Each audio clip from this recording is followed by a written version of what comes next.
स्वाधार योजना 2025-26 सुधारित GR नुसार एखाद्या विद्यार्थ्याने जर मागच्या वर्षी फॉर्म भरलेला नसेल, फॉर एक्झाम्पल एखादा विद्यार्थी सेकंड इयरमध्ये असेल, त्याने फर्स्ट इयरला फॉर्म भरला नसेल तर तो विद्यार्थी सेकंड इयरला फॉर्म भरू शकतो। एखाद्या विद्यार्थ्याने फर्स्ट इयरला पण फॉर्म भरला नाही, सेकंड इयरला पण फॉर्म भरला नसेल, तो विद्यार्थी थर्ड इयरला सुद्धा फॉर्म भरू शकतो। याचा अर्थ असाच आहे की विद्यार्थी first year, second year, third year आणि फोर्थ इयर या संपूर्ण वर्षामध्ये फॉर्म भरू शकतो। फक्त यामध्ये फर्स्ट इयर वाल्यांसाठीच एक कंडिशन असू शकते, ती म्हणजे की अगोदर वसतिगृहाला फॉर्म भरा। वसतिगृहाला जर नंबर लागला नाही तर तुमचा फॉर्म कन्वर्ट केला जाणार, तो म्हणजे स्वाधार योजनेसाठी असा असू शकते। यावरती मी 100% भर देत नाही आहे, कारण की ही जर तुम्हाला अपडेट पाहिजे असेल तर ही तुम्हाला तुमच्या वसतिगृह किंवा तुम्हाला तुमच्या समाज कल्याण ऑफिसमधून याबद्दलची अपडेट घ्यावी लागेल। कारण की लास्ट इयरमध्ये सेम प्रोसेस सांगण्यात आलेली होती की फर्स्ट इयरला वसतिगृहाला फॉर्म भरा तरच आम्ही स्वाधार योजना देऊ, परंतु त्यामध्ये नंतर वेळेवर यांनी म्हणजे गव्हर्नमेंट ऑफिस जे आपले समाज कल्याण ऑफिस यांच्याकडून ज्यांनीही वसतिगृहाला सुद्धा फॉर्म भरलेले नाही आहे त्यांना सुद्धा फॉर्म भरण्यासाठी परवानगी दिलेली होती। त्यामुळे आपण फर्स्ट इयर वाल्यांसाठी हा व्हिडिओ बनवत नाही आहे। फर्स्ट इयर वाल्यांसाठी एक स्पेशल व्हिडिओ बनवण्यात आलेला आहे की हॉस्टेलला फॉर्म भरायचा की नाही भरायचा, त्यामध्ये संपूर्ण डिटेल्स दिलेली आहे। तर तो व्हिडिओ बघा आणि आपल्या जवळच्या ऑफिसला विचारा, कन्फर्म करा आणि त्यानंतरच तुम्ही वसतिगृहाचा फॉर्म भरायचा असेल तर भरा, किंवा स्वाधार डायरेक्ट भरता येते का याबद्दलची माहिती तुम्ही त्यांच्याकडून सुद्धा घेऊ शकता। हा व्हिडिओ बनवत आहे आपण की फॉर्म भरलेला नाही आहे, सेकंड इयरला आहे, थर्ड इयरला आहे, फोर्थ इयरला आहे, तर आम्ही या योजनेमध्ये लाभ घेऊ शकतो का? तर हो, तुम्ही या योजनेसाठी लाभ घेऊ शकता। GR म्हणजे जो सुधारित GR आलेला आहे 2024चा, यामध्ये संपूर्ण माहिती दिलेली आहे। तर GR जर तुमच्याकडे असेल तर आपण लास्ट वेळा सुद्धा हा GR दिलेला होता, भरपूर वेळा आपण या GR वर डिस्कस केलेला आहे आणि विद्यार्थी जसे आपल्याला प्रश्न विचारतात, जशा आपल्याला जास्तीत जास्त कमेंट्स येतात, त्यांना आपण या GR मधले पॉइंट्स क्लिअर करून सांगतो की तुम्ही जोही पॉइंट्स किंवा जेही कमेंट्स करून राहिलेले आहेत तो पॉइंट यानुसार आपण डिस्कस करणार आहे। या अगोदर सुद्धा आपण संपूर्ण GR डिस्कस केलेला होता। तर बघू शकता बी मधला म्हणजे शैक्षणिक निकषमध्ये जर तुम्ही 7 नंबरचा पॉइंट बघितला तर यामध्ये तुमचे संपूर्ण डाउट्स क्लिअर होणार। बघा, शासकीय वसतिगृहामध्ये प्रवेशास पात्र असलेला विद्यार्थी स्वाधार योजनेस पात्र ठरतो। म्हणजे जो विद्यार्थी वसतिगृहासाठी फॉर्म भरू शकतो तो विद्यार्थी स्वाधार योजनेसाठी पात्र राहणार आहे। शासकीय वसतिगृह प्रवेश नियमावलीनुसार महाविद्यालयीन अभ्यासक्रमाच्या मध्यंतरीच्या वर्गात शिकत असलेल्या विद्यार्थ्यांना वसतिगृहात प्रवेश देता येत नाही। म्हणजे वसतिगृहाला मधात सेकंड इयर, थर्ड इयर किंवा फोर्थ इयरला जो विद्यार्थी आहे याला प्रवेश देता येत नाही।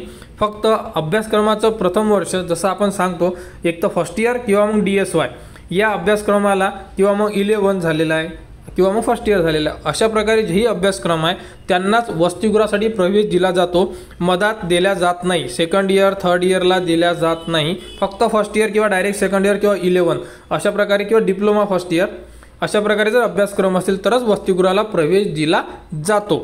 तथापि विद्यार्थ्याने स्वाधार योजनेसाठी मध्यंतरीच्या वर्गात शिकत असताना अर्ज केल्यास अभ्यासक्रमातील त्यापूर्वीच्या वर्षामधील पात्रता तपासून केवळ स्वाधार योजनेचा पुढील काळाकरिता लाभ देता येणार। हा पॉइंट जो आहे हा अतिशय महत्त्वाचा पॉइंट आहे आणि या पॉइंटवरच आता संपूर्ण विद्यार्थी, तुम्ही आतापर्यंत स्वाधार योजनेचा फॉर्म भरला जरी नसेल तरी तुम्ही यावर्षी फॉर्म भरू शकता, कारण यामध्ये संपूर्ण माहिती दिलेली आहे। फक्त यामध्ये जे सांगितलेलं आहे बघू शकता, तुमचे जे निकष आहे म्हणजे 50% मार्क्स तुम्हाला लास्ट इयर एज्युकेशनमध्ये पाहिजे, तर हा जो निकष आहे हा चेक केला जाणार की तुम्ही, उदाहरणार्थ तुम्हाला एकदा समजून सांगतो, एखादा विद्यार्थी फर्स्ट इयर झालेला आहे, फर्स्ट इयरमध्ये फॉर्म भरू शकला नाही, त्या विद्यार्थ्याला सेकंड इयरमध्ये फॉर्म भरायचा आहे आणि तो भरू शकतो। यांचे संपूर्ण डॉक्युमेंट चेक केला जाणार आणि फर्स्ट इयरमध्ये या विद्यार्थ्याला 50% मार्क्स आहे का हे सुद्धा चेक केला जाणार आणि या विद्यार्थ्याला चालू वर्षाला सेकंड इयरला कॉलेजने ॲडमिशन दिलेली आहे का, बोनाफाईड आहे, प्रेझेंटी सर्टिफिकेट आहे, या प्रकारे संपूर्ण तुमचे डॉक्युमेंट चेक केले जाणार। त्यामुळे बी मधला 7 नंबरचा पॉइंट हा विद्यार्थ्यांसाठी अतिशय महत्त्वाचा आहे, यामध्ये तथापि नंतर तुम्ही अजून एकदा वाचून सांगतो, विद्यार्थ्यांनी स्वाधार योजनेसाठी मध्यंतरीच्या वर्गात शिकत असताना अर्ज केल्यास अभ्यासक्रमातील यापूर्वीच्या वर्षामधील पात्रता तपासून केवळ स्वाधार योजनेचा पुढील काळाकरिता लाभ देता येणार। म्हणजे मागची संपूर्ण डॉक्युमेंट तुमचे चेक केलं जाणार आणि तुम्ही ज्या वर्षासाठी फॉर्म भरणार त्या वर्षासाठी तुमचा फॉर्म ग्राह्य धरण्यात येणार आहे। त्यानंतर बघू शकता, जर तुम्ही सर्वात खाली आले यामध्ये इतर निकष म्हणून एक ऑप्शन दिलेला आहे आणि यामधला 3 नंबरचा जर पॉईंट पकडला तुम्ही तर 3 नंबरच्या पॉईंटमध्ये क्लिअरली लिहिलेला आहे, अभ्यासक्रमाच्या मध्यावधीत प्रवेश घेतलेला विद्यार्थी स्वाधार योजनेच्या लाभास पात्र राहील। यामध्ये संपूर्ण विद्यार्थ्यांचे डाऊट्स क्लिअर आहे, कारण आज आपण जो व्हिडिओ दिलेला आहे दुपारी त्यावरती भरपूर साऱ्या विद्यार्थ्यांनी कमेंट्स केलेल्या आहे, मी मागच्या वर्षी फॉर्म भरलेला नाही आहे तर यावर्षी मी फॉर्म भरू शकतो का? तर हो, तुम्ही फॉर्म भरू शकता। म्हणजे डॉक्टर बाबासाहेब आंबेडकर स्वाधार योजनेमध्ये नवीन GR मध्ये विद्यार्थ्यांना आनंदाची बातमी दिलेली आहे। जर तुम्ही एखाद्या वर्षाला फॉर्म भरू शकले नाही तर तुम्ही घाबरण्याचं कारण नाही आहे, तुम्ही नेक्स्ट इयरला फॉर्म भरू शकता। यामध्ये संपूर्ण माहिती क्लिअरली सांगितलेली आहे। मध्यावधीत म्हणजे याचा अर्थ असा होतो की फर्स्ट इयरला भरू शकलो नाही आहे तर सेकंड इयर, थर्ड इयर आणि फोर्थ इयर हे याचा अर्थ मध्यावधीचा होतो, म्हणजे शिक्षणाच्या मधात तर तुम्ही फॉर्म भरू शकता, तुम्ही पात्र राहणार याबद्दलची माहिती आलेली आहे आणि रिन्युअलवाले फॉर्म लवकरच सुरू होणार आहेत त्याबद्दलची संपूर्ण माहिती दिली जाणार। रिन्युअलवाल्या विद्यार्थ्यांनी फॉर्म भरा आणि फर्स्ट इयरवाल्यांना एकच विनंती आहे की तुम्ही तुमच्या जवळच्या समाज कल्याण ऑफिस किंवा वसतिगृहाला एकदा व्हिजिट करा, त्यांच्याकडून कन्फर्म करा की आम्हाला वसतिगृहाचा फॉर्म जर नाही भरला गेला तर आम्ही स्वाधार योजनेचा लाभ घेऊ इच्छितो का, म्हणजे घेऊ शकतो का? कारण GR मध्ये सांगितलेलं आहे की अगोदर वसतिगृहाचा फॉर्म भरा आणि मगच तुम्हाला स्वाधार योजनेचा लाभ दिला जाणार अशाबद्दल यामध्ये सांगितलेलं आहे।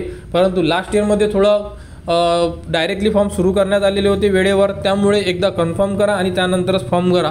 आणि काही अपडेट असल्या कमेंट्समध्ये सांगा, म्हणजे जेणेकरून बाकीसुद्धा विद्यार्थी याबद्दलची माहिती घेऊ शकणार आणि स्वाधार योजना 2025-26 बद्दल संपूर्ण अपडेट तुम्हाला आपल्या चॅनलवर देण्यात येणार। त्यासाठी आपल्या चॅनलच्या कनेक्टमध्ये राहा, चॅनलला सबस्क्राईब करा व हा व्हिडिओ इतरांपर्यंत शेअर करा।